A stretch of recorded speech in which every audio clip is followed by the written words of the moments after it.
Why?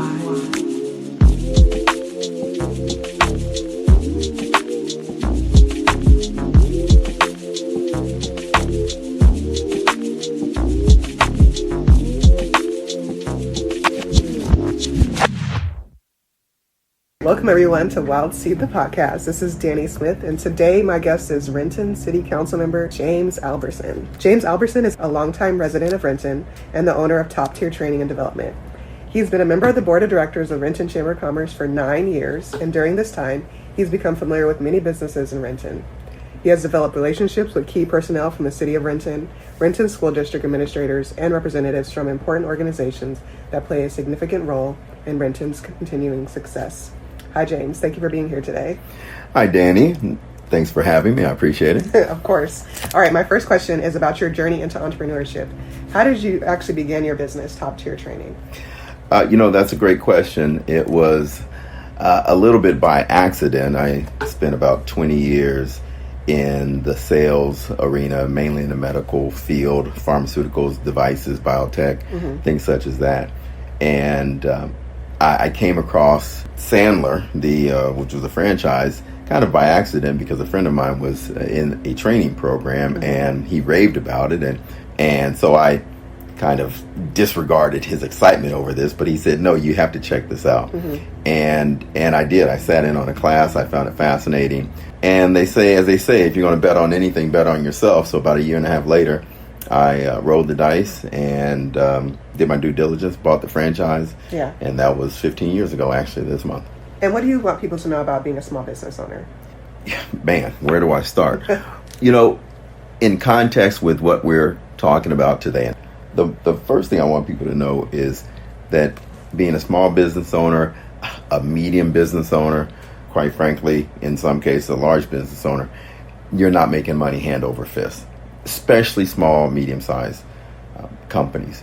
You do what it takes to build your business, and then you have to do what it takes to maintain your business. And you get to a point where maybe life is comfortable for you, but in a flash, it could be uncomfortable. And when I started the business, I started this saying that I've repeated several times: you never really sleep the same again when somebody stops sending you a paycheck. Yeah. And I've said that to other business owners, they totally know what I mean. And so, it's a struggle.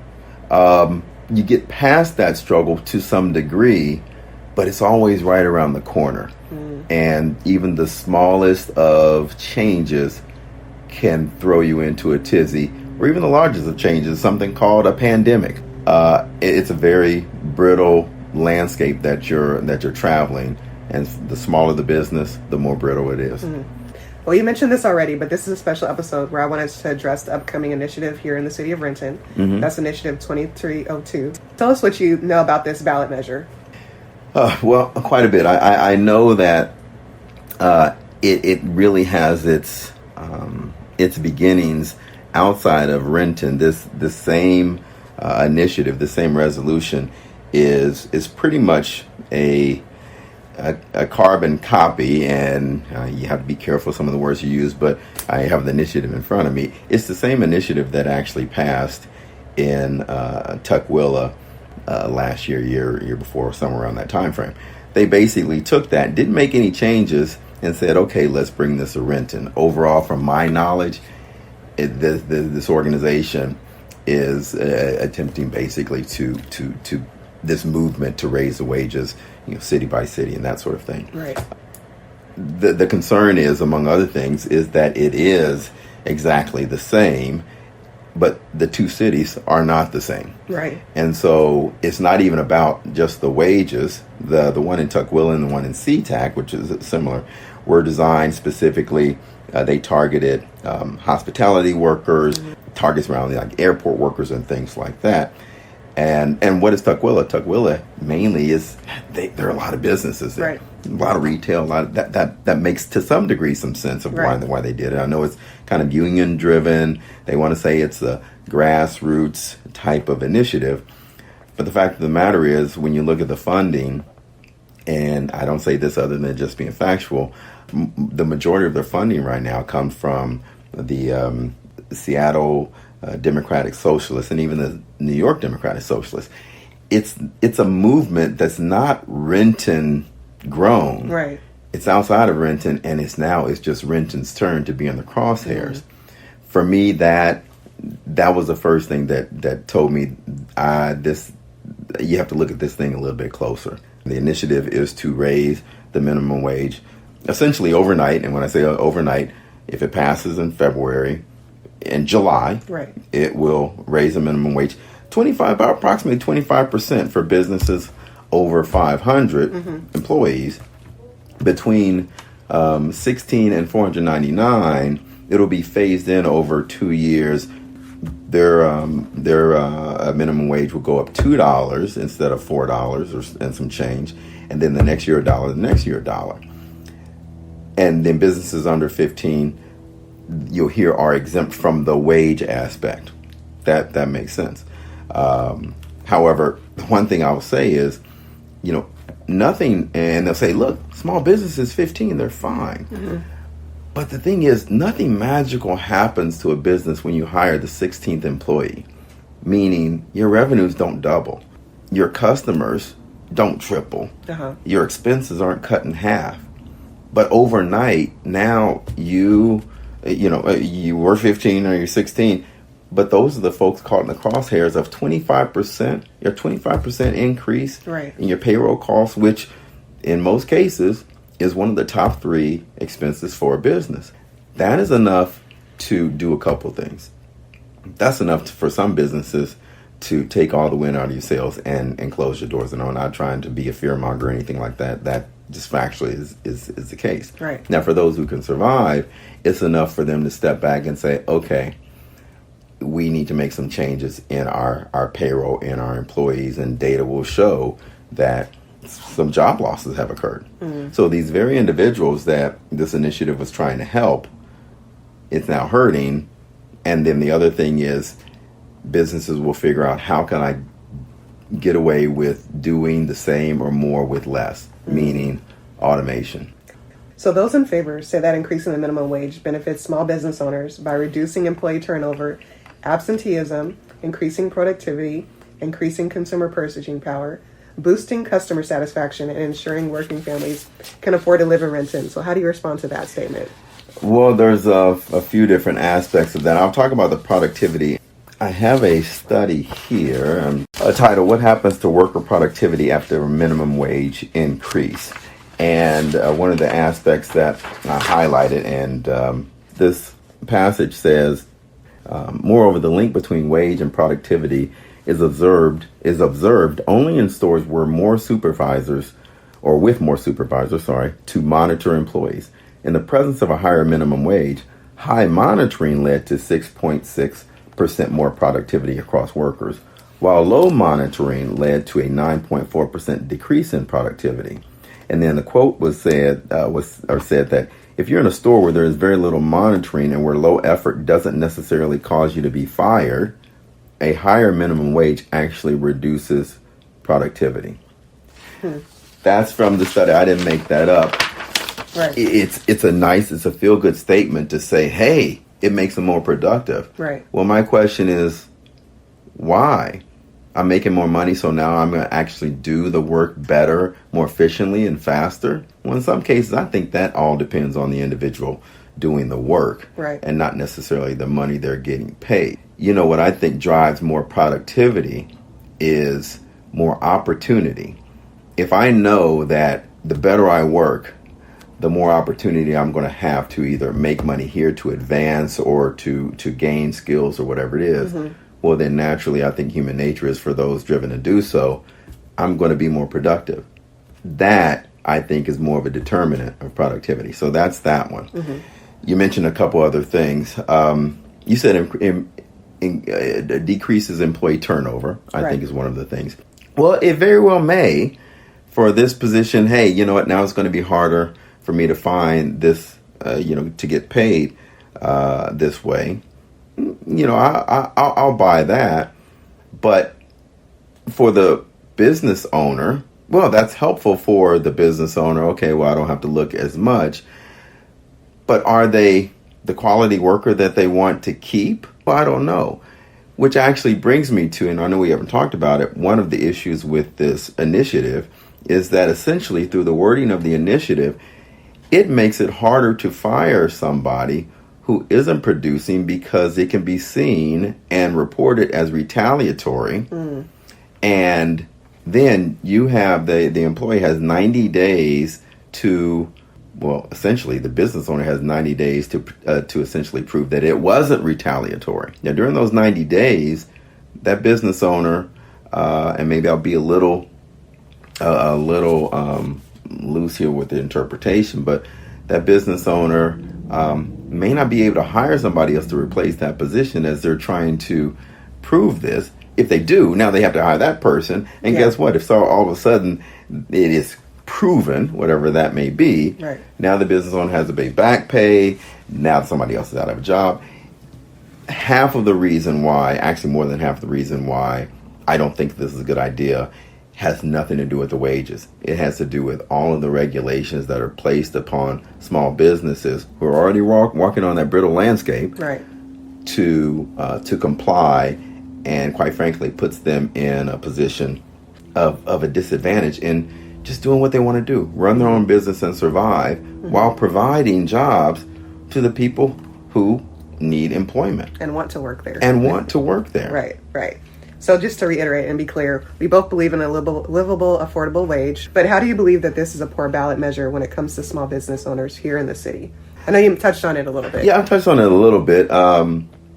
Certainly one of the main ways, as I said, if I were to wrap it up, it's telling me as a small business owner, yeah, how I need to run my business, regardless of what kind of specific needs I may have. It's taken away freedoms that rightfully should still be the business owners, as long as it's fair. Yeah, we all agree that livable wages are important. The ability to make livable wages is important. What I add to that is, I believe the opportunity to gain a position to make wages that you feel are livable, whatever that means. There's always a little ambiguity around livable. Right, yeah. That's what's most important. And entry-level jobs are likely not where somebody wants to. That's where they start. That's why they call them entry level. But it's not where I think anybody arguably wants to stay. Right. And so with that, you have to think, well, if they're there, how do they get out of there? And that's where the opportunity comes in to gain more skills or experience or whatever it is, so that you can now acquire a different position somewhere that already pays higher wages, that gets closer to livable and beyond $28 an hour, $30 an hour, $34 an hour. Right. I said in a city council meeting, I was discouraged that this group is focusing more on just giving a few extra dollars an hour to somebody than focusing on the infrastructure of creating a pathway, a legitimate pathway, right, for a low-wage worker to gain the skills to get a position where they can make, right, whether that's education or training. Whether education or training. Yeah. Now, people will hear that and say, "Oh, James just thinks everybody should go to college." That's not true at all. Yeah. College is not for everybody. Right. The way I see this initiative, it's a Band-Aid that you're trying to put over a gaping wound. What I like to see is more of an attempt to stitch it up. What part of the measure is worth keeping? That's going to be a tough question. You know, the measure that's worth. I'm glad you asked that.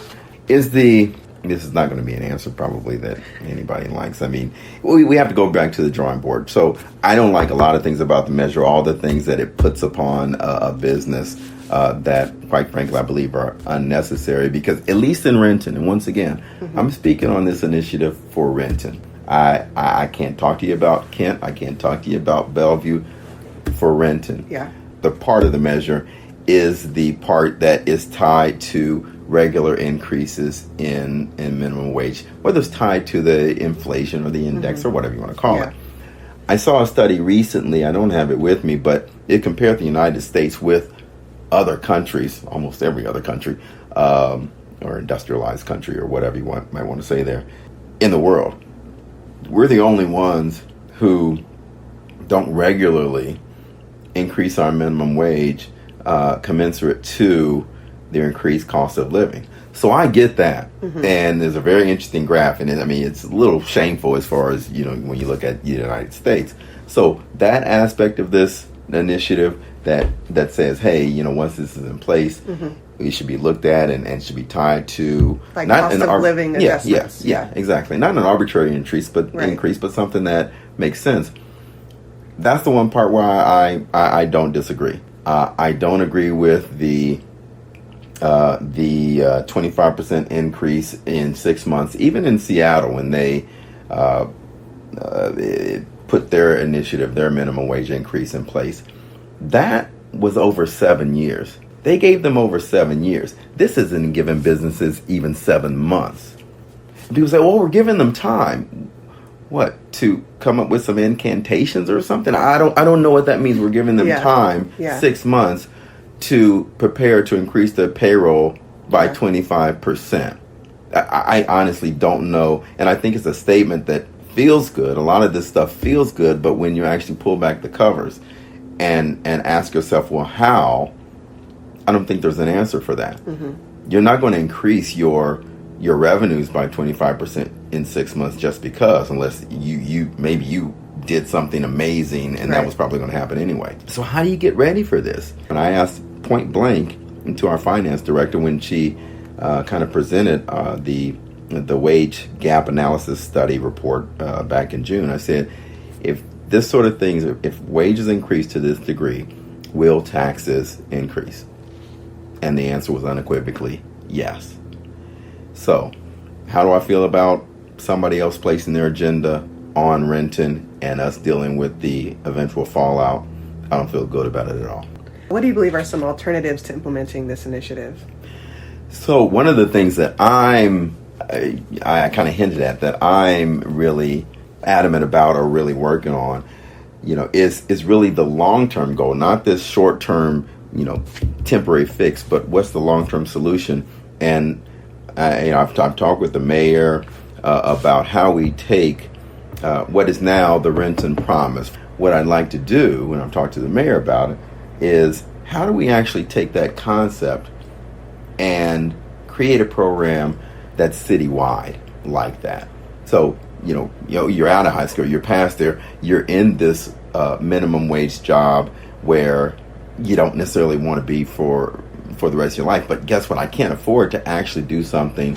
Well, how do we actually roll out the red carpet and make it so you can do that? That's the alternative solution that I'm betting my money on. And so therefore we keep entry-level jobs for their purpose, entry-level for those teenagers, who want to get experience, maybe for those people who maybe made some decisions that weren't quite the best early on, so they find themselves there, but now they say, okay, hold on a second, I have to get it together. And how do we roll that out so that anybody who wants that opportunity can take it? If they choose not to, well, okay, you can live that life. I totally understand. I'm not going to dictate whatever it is, but that's the solution that I have in place. And once again, like we say, maybe actually look deeper into putting pressure on the state, because see, minimum wage, that's really a state issue. Washington still has the highest minimum wage, I believe, in the country. But how do we actually tie that into get that regular increase that's tied to economic factors and things like that? Right. So essentially broadening the scope of what is now the Renton Promise to be more inclusive and maybe involve everyone in a sense, to be able to go back. Exactly. Yeah. I'm not saying it's not a heavy lift, but I'm also strongly believe it's possible. Right. I don't know if it's ever been done. And if Renton's going to be known for something, I'd rather it not be known for having the highest minimum wage in the country, which is what would happen if this passed. I'd rather be known for having this program that gives this clear path from low wage to skill acquisition to higher wage jobs and careers where people can not only live in Renton, but thrive in Renton. Right. Okay, so worst case scenario, if this does pass, do you think the city of Renton will have a difficult time attracting businesses to our city? I hadn't even mentioned that part of it because because I was trying to be brief, which I'm not, I guess. Absolutely. Absolutely. And that's the other side of things that I don't think people think about. You have a small business, Danny. You tell me, if you're thinking about opening a business, starting a business in a city, one city has these onerous regulations that is on top of just struggling to build your business. Oh, and by the way, plus you have to pay the highest wage in the country just to even get started. Right. Or another city has not those doesn't have those regulations and has a fair starting wage, not as high. Well, what are you going to choose? Now, here's the thing, Danny. One of the things I did mention that a lot of people may not realize with this particular initiative is that some people just start a business on their own, just out of the blue. But some people actually buy businesses, buy a franchise, and they've worked hard to save this money to do it. And it's not every franchise costs $200,000 to buy. Some are relatively affordable. This actually includes franchises. So you could buy a franchise, and it's just you and your spouse building this franchise. Well, guess what?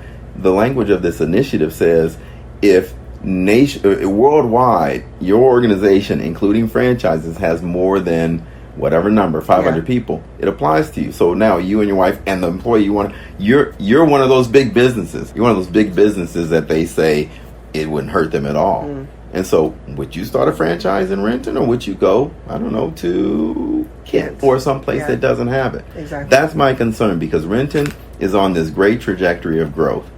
Why put anything in place that's going to make us stumble, as we run towards, whatever the finish line is? We have the World Cup coming to Seattle and that sort of thing. This is the time to really make this city as attractive and shiny as possible to every business that wants to come and actually kind of start their path to success. By the way, when they come here, well, if they have to employ people, now those are more jobs. So not only does the business not come here, but the jobs don't come here. They start someplace else and the jobs go someplace else. So is this really, when you turn on the lights, pull back the covers, is this really going to help the people who work in Renton for those lower wage jobs, or is it going to hurt them? Taking away opportunity, taking away jobs. I just don't think so. What is your favorite thing about Renton? Oh, my favorite thing about, the fact that you're here, Danny. I'm sure you'll cut that out. No, I'm going to keep that. My favorite thing about Renton, I've said this for years, I think it's just the epicenter of the Seattle metropolitan area. And by that I mean, I think it's more convenient to the majority of things and locations than any other spot in this region. You want to get to the airport, you're there in 10, 15 minutes. You want to go to Seattle, you're there in 15, 20 minutes, depending on how you drive. You want to shoot up to Bellevue, 10, 15 minutes. You want to go skiing, Snoqualmie, man, 20, 30 minutes or so, you're there. Kent, or once again, because it's east of the mountain, you're right there. Yeah. You want to go down to Lake Washington, Lake Coulon, we're right there. I don't know if you can name me any other location in this area that can boast all of those particular conveniences. Yeah. And that's the one thing. I love the culture and that sort of thing. I've lived in Renton since I moved out here in 97, 26 years, not even thought about moving anyplace else. Don't plan to move anyplace else. It's really a small town. Even though it's a big city, it's a small town. I appreciate that community, and that's one of the things that I am worried about. And not that cities shouldn't evolve, because I do think that they should. But what does that mean? And long term, is that helpful to us or hurtful to us? Right. I guess it all depends on your point of view. But yeah, it's a small town. I think with a small town that can deliver a lot, that can deliver like a larger city if you let it, and if you don't put things in place that will, quite frankly, just sabotage the potential that it has. I think this initiative, quite honestly, is one of them. Yeah. Do you have any closing words regarding this initiative or anything Renton related? Well, Renton related, my closing words are just to anybody listening to your podcast who lives in Renton, who has an interest, is to simply inform yourself. Is to simply inform yourself on the consequences of this. I mean, the benefits maybe and the consequences, to not succumb to the emotional argument, which was essentially what the raise the wage side is appealing to. They're trying to evoke that emotion. I don't know whether it's guilt or whatever. Well, why not pay them a few dollars more? No one, I'm not saying, hey, that's terrible. I'm saying by doing so, when you look at when you get all the knowledge and look at everything and are fully informed, you say, you know what, this might not be the best road to travel. Let's figure out another way to help these individuals that to move them to another place in life. I agree. Well, thank you again for taking time to be here, James, and thank you everyone for listening. Thank you. Thank you for having me.